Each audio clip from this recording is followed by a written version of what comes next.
I think Eileen Makovich, I think, gives the best introductions in America. And so we've done this before, and I'm grateful to that. I'm grateful to the Abraham Lincoln Presidential Museum for this invitation, and to all of you for coming out on what was, at least for a while, a very stormy night. And whether you came out because of the title of my book, or whether you came out in spite of the title of my book, I just want to say that I'm grateful to you for coming. I'm going to talk a little bit. First, I'm going to take off my jacket, if you don't mind. It's very hot up here on the up on the stage. Now, I'm going to talk for a few minutes about my book, The Impeachment of Abraham Lincoln, and then I'll take questions and even comments that any of you might have as well. But I want to begin by making something very clear. The Impeachment of Abraham Lincoln is a novel. I want to make that very clear. This is something that has already been misunderstood as I've traveled and talked about this book a little bit, including at one stop where there was a woman there who identified herself as a descendant of a cousin of John Wilkes Booth and wanted to thank me for writing a book that finally gave Lincoln what he deserved, or something like that. So I should make clear that it's a novel. It is not a brief. I'm not saying Lincoln would have been impeached if he had survived. I'm certainly not saying he should have been impeached. I just thought it was an interesting premise to wonder, if he had been, what might that have looked like, and to dress that up as a courtroom thriller with a mystery wrapped around it. That was all I wanted to do, was write a book that would be fun to read, and I had no greater goal initially other than that. But one of the things I've discovered as I've gone around talking about this book, even before I get to Springfield, which is the heart of Lincoln Nation, of course, so I'm both thrilled and a little nervous to be on this stage. Turns out Lincoln Nation is everywhere. You go to a book signing and someone stands up and says, well, this one fellow, I was in Washington, I give tours for a living, says, of John Wilkes Booth escape route, and I think there's a mistake in your book. And so at pretty much every stop there's someone like that, and that seems entirely plausible. There may be a mistake, or it may just be something I made up because it's a novel. It's fiction. I mean, there's a mistake on page 1 in that sense. So I'm going to talk a little bit about how I came to write this novel, and in the course of my remarks I'll answer some of the most frequently asked questions about the novel, and then I'll take questions, I said, that any of you might have. So let me begin with what some people call what really happened, and what I prefer to think of as our common history. In our common history, on the night of April 14th, 1865, John Wilkes Booth crept into the presidential box at Ford's Theater and shot Abraham Lincoln, 16th President of the United States, in the back of his head. The president's dying body was carried across the street, where he was laid in a bedroom on the second floor of the house opposite, where the next morning he died. That same night, there was, of course, a larger conspiracy. The effort was to kill not only President Lincoln, but also Vice President Johnson, and also Secretary of State Seward, who, of course, was widely believed, especially in the South, to be the man who was secretly running the administration anyway. The idea was to behead the Union, as it were. The man who was assigned to murder the Secretary of State nearly succeeded, but was, in our common history, beaten off by the Secretary of State's son and a house servant. The man who was assigned to murder the Vice President, well, he needed a shot of liquid courage, so he stopped at a bar and he had a drink. And then he thought he'd have himself another drink. And then he thought he'd have himself another drink, and, well, he never actually got around to making the attempt. That's our common history. In my imagined history, what happens is this. On the night of April 14th, 1865, John Wilkes Booth creeps into the presidential box at Ford's Theater and shoots Abraham Lincoln, the 16th president, in the back of the head. The president's dying body is carried across the street, where he's laid on a bed on the second floor of the house opposite. At the same time, William Seward, Secretary of State, is attacked in his home, and although he's not killed, he's injured so badly that he becomes an invalid and never leaves his house again. The same night, the man assigned to kill Vice President Johnson does not need a shot of liquid courage and kills the vice president with ease because, although it's hard to imagine in our security-conscious age, in those days the vice president simply had a suite of rooms in a hotel and no particular security around him, although he might have occasionally had an aide or two at his side. So Seward is disabled, the vice president is dead, Lincoln is expected to die, but in my story, by Saturday morning, he begins a miraculous recovery, and by the middle of the following week is sitting up in bed and once more in charge of the affairs of the nation. Now, if you look at some of the histories that were written about 100 years ago, maybe a little more, it was actually quite common, especially, interestingly, among Southern apologists, to speculate on what might have been different had Lincoln lived. You can find a lot of work by scholars in the late 19th and early 20th centuries about how much better things would have been in a variety of ways had Lincoln lived, although they tended to mean better from the perspective, interestingly, of the defeated South. None of us know, or I think should pretend to know, what would have happened had Lincoln lived. But let me tell you a little story about what could have happened had Lincoln lived, without insisting, I want to make clear that this is the most likely result. It's simply the one that was most interesting as the premise for a novel. So, to go back a step, it's important to remember that Lincoln had a lot of political enemies, including in his own party. Remember that, of course, in the 1860s, that Illinois was the far west, and people from the far west in those days were looked down upon by the well-educated men of the Northeast who saw running the country as their birthright. And Lincoln in particular they looked down upon, especially when he was first elected, even when he was first nominated, and also when he first arrived in Washington. They saw him as a lesser man than themselves, lesser in a number of senses. He was not as well educated. He had a funny accent. Some historians believe he had a high and slightly reedy voice, which was common to Western politicians of the time. That was apparently because of the voice was developed to carry outdoors versus the deep rumbling tones of the Eastern politicians who largely spoke in halls and churches and so on, and therefore developed a very different style. A lot of these great men of the East, the leaders of the Republican Party of the day, also saw Lincoln as less morally worthy than themselves, not as dedicated to the holy struggle against slavery, they thought, and certainly not the man to be running the war. So that as late as a couple of months before the 1864 election, many of the leaders of his party were still trying to get him to step aside to make way, as one put it, for a fitter man to take the reins of office. So in my story, remember what happened after the Civil War. It's important to remember the collapse of the economy and various other things that occurred. The nation was very, very deeply in debt and had really no money to pay off the debt with. The currency was about as soft as the currency could get. A lot of people were out of work. So in my story, Lincoln's political enemies, especially if not exclusively in his own party, seize upon his weakness. He's also physically weakened in my story after having been wounded, and to take the opportunity to try to get him out of the way, to let a fitter man finally take the reins of office. And although most of those who are publicly involved in the campaign against Lincoln in my story are members of his own Republican Party, it is a novel after all, so there's also various moneyed interests who have, because if you're going to write a thriller, there have to be moneyed interests. So there are various moneyed interests as well who have a stake in this, and for a variety of reasons I won't get into here, decide also that perhaps they would like to get Lincoln out of the way. Now, I wrote this in part, as I say, as a mystery, in part as a courtroom drama, and in my impeachment trial of Lincoln, there are actually 4 charges against Lincoln, 2 of which are true. 2 of the charges are true, and 2 of which I won't go into here because it would spoil part of the story. What much the trial is about is whether they're true or not. They're things that materialized. They refer to events that happened after Lincoln survived, and therefore they're not from real life.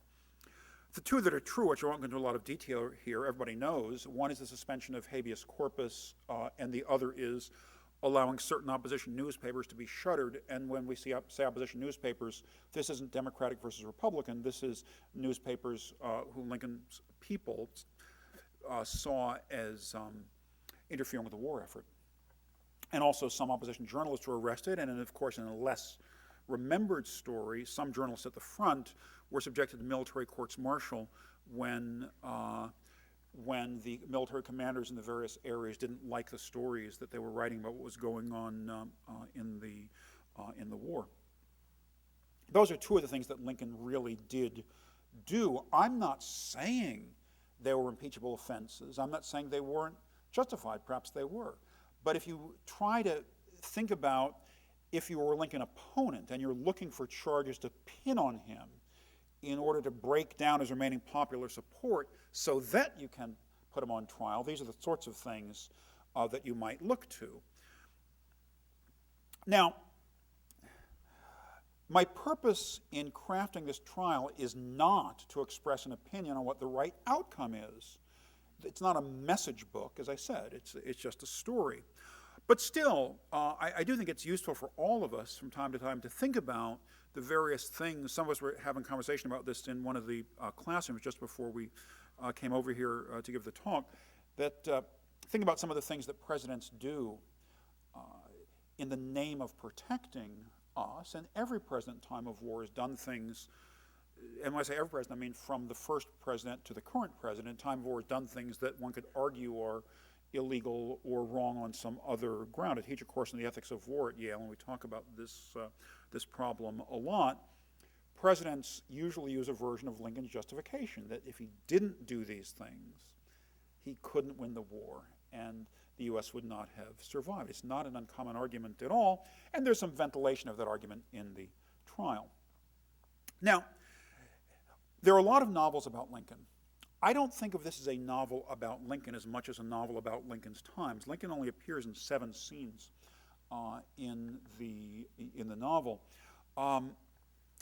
Many of the novels about Lincoln are told from the point of view of people very close to the president. I wanted an outsider's perspective, so my protagonist is actually a 21-year-old black woman named Abigail Canner, who was born to a free black family in Washington, has just graduated Oberlin, and wants to be a lawyer.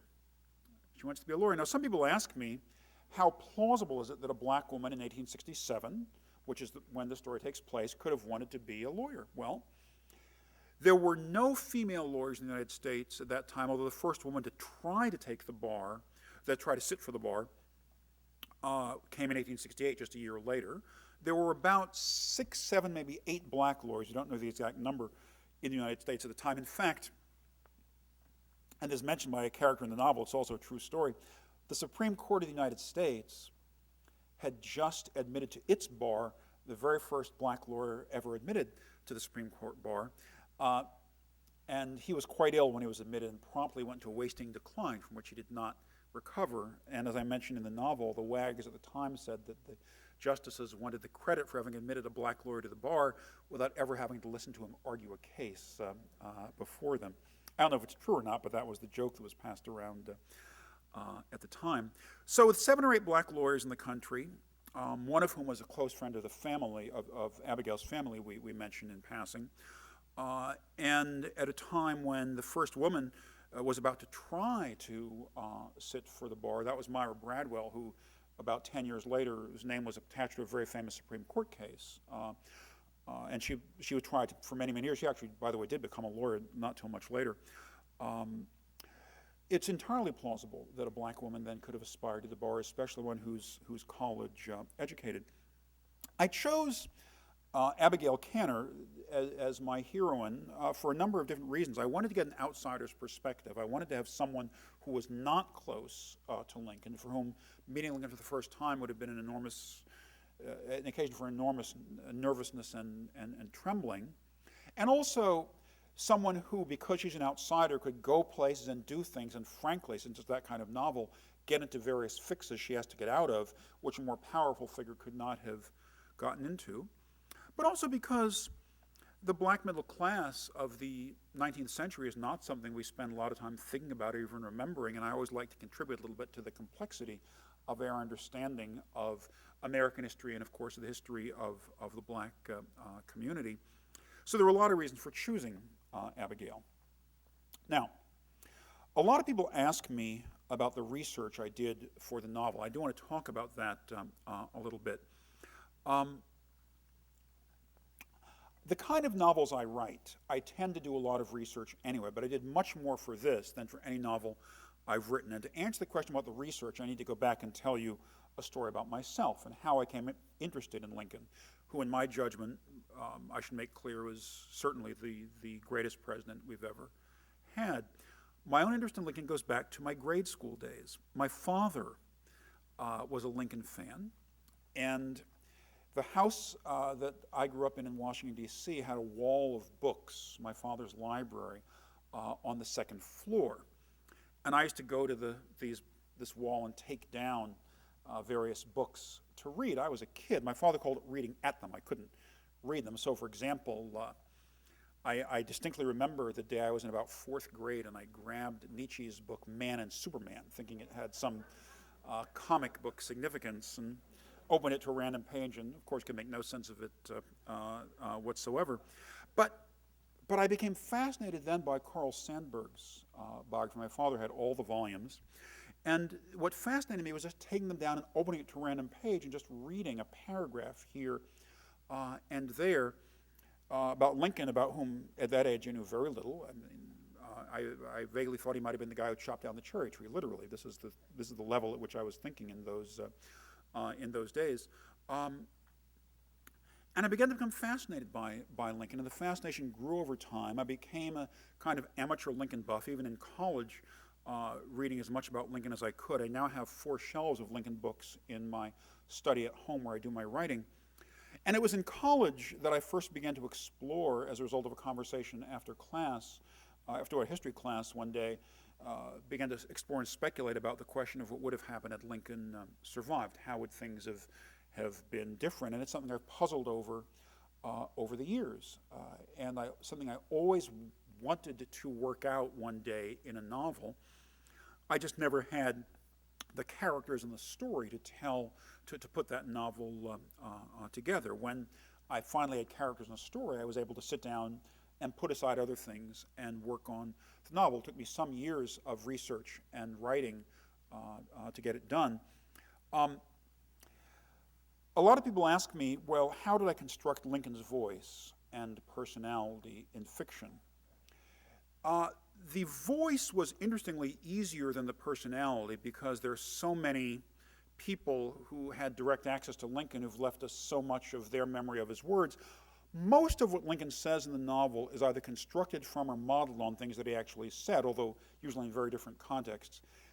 As I was telling some people earlier, there's one little paragraph in the novel which I regret. It's like 3 sentences long, which was my own effort to kind of make a Lincoln-esque statement up out of whole cloth. And I don't think, I wish I hadn't done that. Other than that one paragraph, I'm not going to tell you which one it is, and maybe you won't notice, I don't know. But other than that one paragraph, just about everything that's attributed to him is either stylistically based on or actually drawn from something he actually said, or in some cases wrote.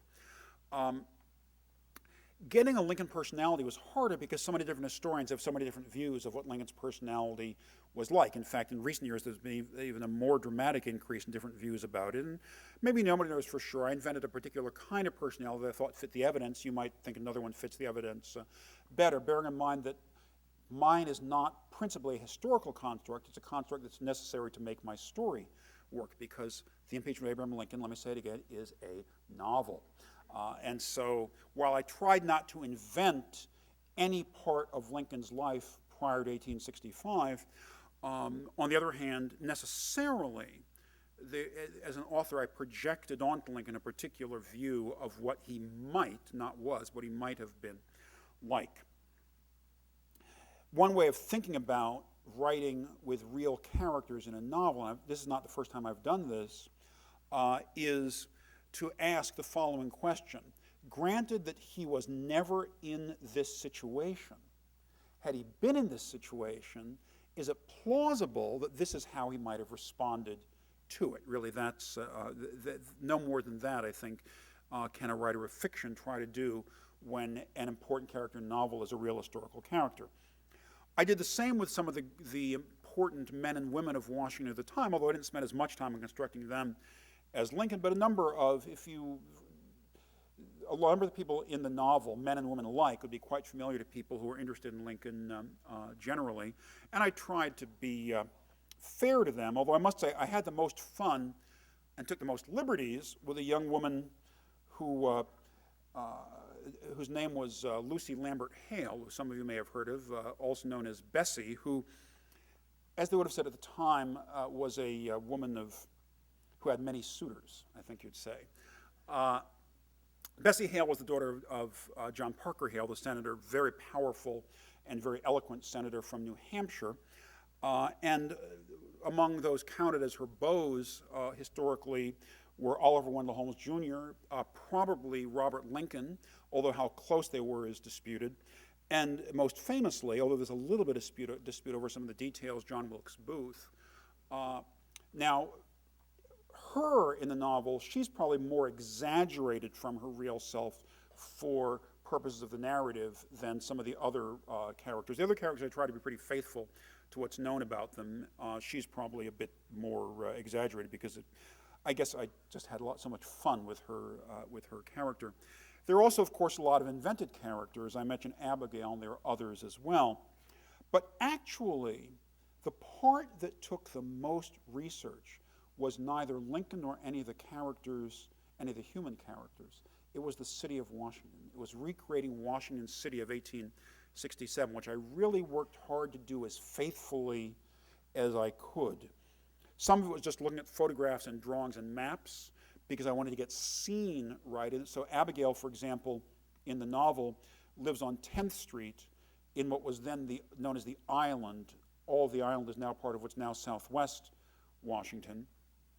And I wanted the view from Abigail's porch to be the view she really would have had from a porch on 10th Street on the island in 1867. Some was getting things like that right, getting location and the rules even sometimes of some of the restaurants or the hotels right. Figuring out which of any hotels at the time would have accepted what would have been called colored guests, for example. I was greatly aided when I discovered the report of the Provost Marshal General of the Union Army on brothels in Washington, D.C. There's a brothel scene, and I try to make this true to life as possible, based largely on the information from the Provost Marshal General's report, because the Provost Marshal actually kept track of, he had issued a report about brothels, the address, the ambiance, who owned them, how many girls they put it were there, and there's also ratings for quality and various other things, and expense as well, and all that was enormously helpful. I also read accounts and letters sometimes of people who'd been to Washington or at Washington, as a lot of people would have said at the time, although not everyone, because I wanted to get not only the look of the city, but the sounds of the city that one would have heard at different places, and even the smells of the city. I wanted the city to come alive, not just to be a bland backdrop, but almost to be a character of its own. And I really worked hard to get the city as right as possible. Did they get it right? I don't know. It got to the point, originally there was going to be a scene in the book. It's not, I ended up not doing it, so I can talk about it. There was going to be a scene in the book which involved, there were a lot of fears in Washington, I should say, after the war for several years about sabotage, that there were rebels hiding in the hills ready to attack and so on. And I actually originally wrote a scene which had to do with an effort to sabotage the pits in which they stored the coal gas to run the lamps, and it was very flammable.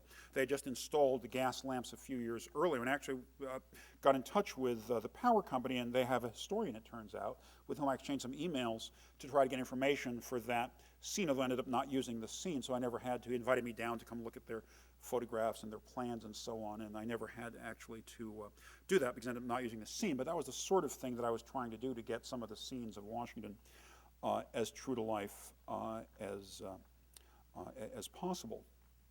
Now, one of the questions that also comes up a lot, the best way to put it is this. All right, Lincoln did these things which were, let's say, controversial, but the world was different then. Our understanding of the Constitution was different then. All these roles, the president, the Congress, and so on, even the courts, this is all very much in flux then. Is it really the same as if a president did that now? And just no, of course not the same. All that is true. It was in flux.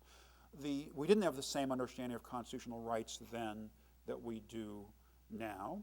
We didn't have the same understanding of the limits of presidential power then as we do now. But that doesn't mean that a lot of people weren't genuinely upset about various things that Lincoln did. So, for example, to take the case of, say, Senator Charles Sumner, who does play a prominent role in the story and was certainly the most eloquent and perhaps the most famous member of the Senate at this time. Sumner, according to his biographers, told friends that what worried him about Lincoln was really not any particular aspect of Lincoln's views, but rather that there had never been a president who had gathered so much authority into his hands.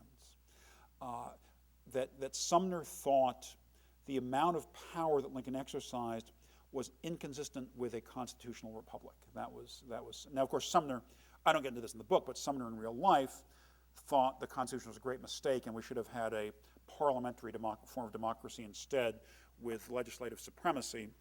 I don't get into that in the book, but I do talk about Sumner and his view about Lincoln having too much power and things like that. The point is, there were a lot of people who were quite upset, including people in Lincoln's own party and even Lincoln supporters, about some of the things that he did or thought necessary to do in order to win the war. Let me make two last points, and then as promised, I'll stop and I'll take questions that you might have about any part of this. One of the other questions that arises, I'm trying to think of a kind of a non-political way to put this, because a lot of people want to ask questions about contemporary politics, and the best way to think of it is, are there messages for today in my novel? And the answer I really want to give is, but nobody's ever satisfied with, is, well, it's only a novel. It's just supposed to be fun to read. It's supposed to be like a page turner. You're supposed to enjoy it. You're not supposed to sit there and say, let me think that over. So the way I prefer to think it is this, that I mentioned before that I teach courses on the ethics of war. I've also done a lot of writing and teaching over the years about executive power in the United States. And so in writing this novel, I probably drew more on, although the story is just a story, in terms of my own expertise, I probably drew more on my thinking about the ethics of war and the war powers of the president and so on than in any other novel that I've written, as I drew more on my scholarly expertise than in anything else, any other fiction that I've written. But the idea was that was mainly to flesh out various aspects of the impeachment trial. Which is the last thing that I get asked a lot, which is, how did I go about constructing the impeachment trial? Did I just copy Andrew Johnson's trial, or what did I do? I did not copy Andrew Johnson's trial in the end. My wife warned me, who's here tonight, warned me very early not to make that mistake, and she was clearly right. I used the procedures and rules they adopted for Johnson's trial with some exceptions for clarity. So I did use some of the procedures and rules they adopted. I greatly truncated the length of the trial, so it's much shorter in the book than say, Johnson's trial was. But I really wanted Lincoln's trial to read more like the pace of a contemporary courtroom thriller rather than the pace of something back then when everyone spoke for 3 or 4 hours at a clip and so on. I didn't want to write that, and I know you didn't want to read that. So I sped things up, and some aspects, I said I kept most of the rules and procedures. Some aspects of it I changed just for the sake of clarity. Perhaps foremost among them, when you read my impeachment trial, now under the Constitution, when the president remember gets impeached by the House and he's tried by the Senate, when the president is tried by the Senate for high crimes and misdemeanors, the trial is presided over by the Chief Justice of the United States. That's in the Constitution. When you read the trial as I wrote it, the lawyers all refer to the Chief Justice as Your Honor. That's not the rule in impeachment trials. Actually, the presiding officer of the Senate is always referred to as Mr. President. Always. Whether it's impeachment trial or anything else. Whoever's presiding is always referred to as Mr. President. But that would have been extremely confusing, I thought, when I started writing it that way. If you read the transcript of Johnson's trial or of Clinton's trial, and you see all this Mr. President, Mr. President, Mr. President, it actually does get very very confusing. At least I find it. So I changed. My lawyers refer to him as Your Honor, even though that's not what would have happened in real life. But in writing the trial, I was actually less concerned with getting the trial right in some historical sense than making the trial interesting. That's the point. That's the one place where I don't make a claim that this is how the trial would have been conducted. It's rather the most interesting version of the trial, I think, more interesting than it would have been as actually conducted at the time. All right, so that's all I'm going to say at the moment. Let me go back to the beginning. I'm a Lincoln fan. I'm an amateur Lincoln buff here in Lincoln Nation with some trepidation. I'm sure some of you will have corrections or concerns, but an amateur, I make that clear, a broad reader, but an amateur. I'm a Lincoln fan. I still think he's our greatest president. My admiration for him only increased in writing this novel, which should help remind you that what I said at the beginning, it's not a brief, it's not an argument in favor of Lincoln's impeachment. I'm not saying he would have been impeached or should have been impeached, only that it's an interesting fictional premise to wonder what it might have looked like if his political enemies had ganged up on him after his survival and had impeached him. So that's all I want to say. I want to take your questions or comments. I only ask that you do the following. Try to keep it in the form of a question if you can and short, and speak loudly. And then since I have a microphone and you don't, I'll repeat the question I wish that you'd asked instead. Okay? Yes, sir, right there in the blue.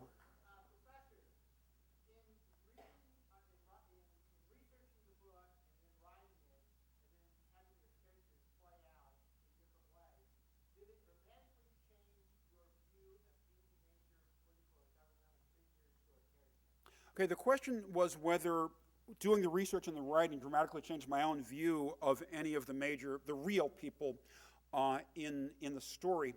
A little bit in two senses. It changed my view of Lincoln, actually. I was telling some people a little earlier tonight that I expected somehow my view of Lincoln I expected to come away from the novel thinking less of Lincoln, but actually I came away thinking more of Lincoln than I had before, admiring him even more.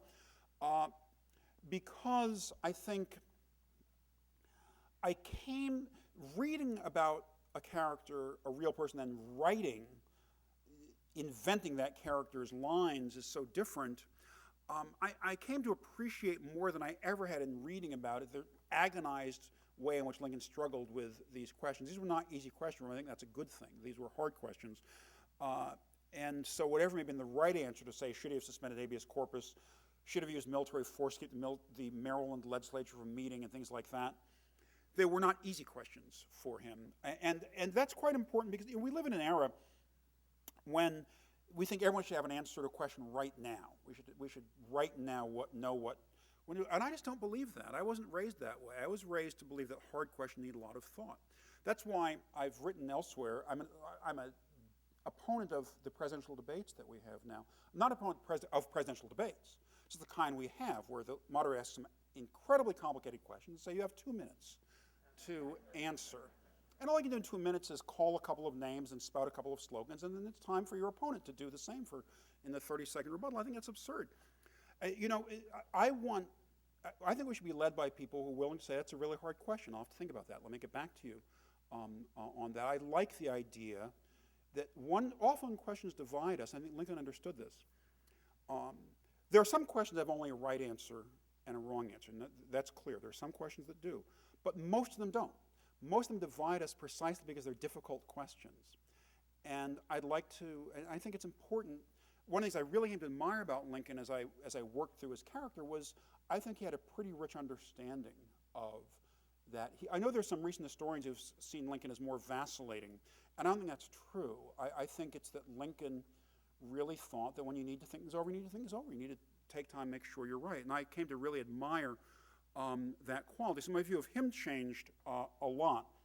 The other person who I think increased in my estimation was Kate Sprague. For those of you who don't know, I'm sure many of you do, Katherine Sprague was, well, born Katherine Chase, Kate Chase, was the daughter of Salmon Chase, who was Lincoln's Treasury Secretary and, of course, constantly trying to stab Lincoln in the back. And later, Lincoln made him Chief Justice, where he became, to this day, the only man to try to run for president while serving as Chief Justice of the United States.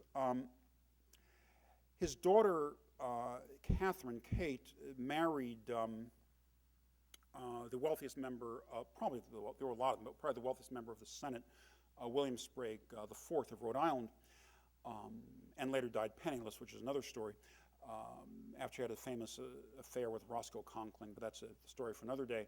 The point is that I'd always seen her as, for lack of a better term, to use a word from my generation, a little bit flaky, I guess is the thing. But reading more about her to write her character, I really came to admire the shrewd political intelligence that she possessed. And so the character in the book that I end up writing is much more a shrewd political calculator and operator, the kind of person who you would look and say, a woman like this in a different era, she would have been the candidate. She would have been running for office or running someone's campaign.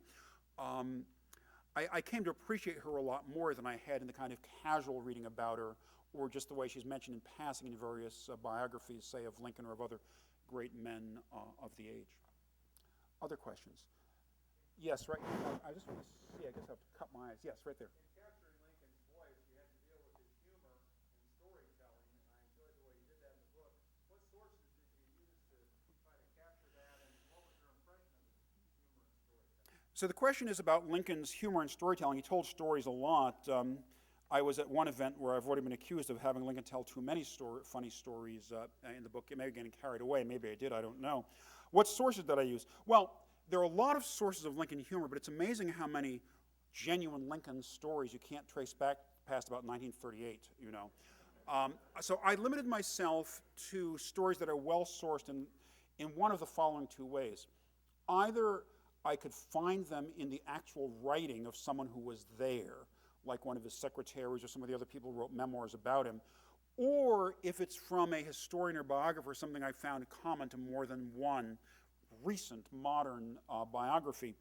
Now, part of the problem was Lincoln, of course, told different stories, different ways, different times. He told some stories that couldn't possibly be true, given the elements he put in them, but in his one story in particular that involves his brother, who would have been dead at the time that he told the story, but nevertheless, I mean, at the time he claimed the story took place, but he told it so often that I used it in the book anyway. One of the functions of Lincoln's humor was to draw people in. Another one was to put people off. I don't mean to offend them, but rather to keep them from delving too deeply into what he was thinking. He was clearly a man who kept things to himself a lot, and I tried to use them mainly for that second purpose. That is, to me, the stories, while they often had a point, they were pedagogical. They were teaching stories in a way. My Lincoln used them to deflect difficult questions as well. There are a lot of Lincoln stories. Some of them are very, very funny, but a lot of them I just couldn't trace back far enough to be able to say with certainty that they were real Lincoln stories. There are a number of authors who've published collections of Lincoln's humor, and all I want to say about those collections is some of them are better sourced than others. Some of them are not well sourced, though I have several of them now. All but one I actually bought, although in the course of writing this novel, and most of them I read it having bought because they weren't as useful as I'd hoped. Yes, right there. I'm thinking I'm seeing a hand in the back, but I guess it's just an illusion of the lights. Yes, please. I understand it's a novel. As a Southerner, I can attest that another novel, Gone with the Wind, influenced generations of understandings of history. What would be most gratifying and troubling if, say, 30 years hence, your novel profoundly influenced people's understanding of Lincoln? What would be most gratifying, most troubling if my novel profoundly influenced people's views of Lincoln? Well, first of all, that's a question no one's asked me before, so I have to think about it. But I can tell you this. If 30 years from now people decided Lincoln hadn't been assassinated because they read it in a novel, you laugh. I read an essay by a professor, I can't remember, I think it was at the University of Georgia, speaking of the South. He wrote this essay a few years ago about He taught creative writing, freshman writing, I think at Georgia, and he wrote about how he had his students do an assignment on whether they believed that the Earth had been visited by aliens from other planets. And most of his students said yes, but when they gave reasons, they were movies they had seen, television shows, that's what they actually listed as evidence. And he said after a while, they can't all be putting you on. After a while, you realize there's something strange going on with the way what people see counting as evidence. So that would really, I don't know what would be most gratifying. That's a hard one to answer, but that would be the most disturbing thing. And I say that,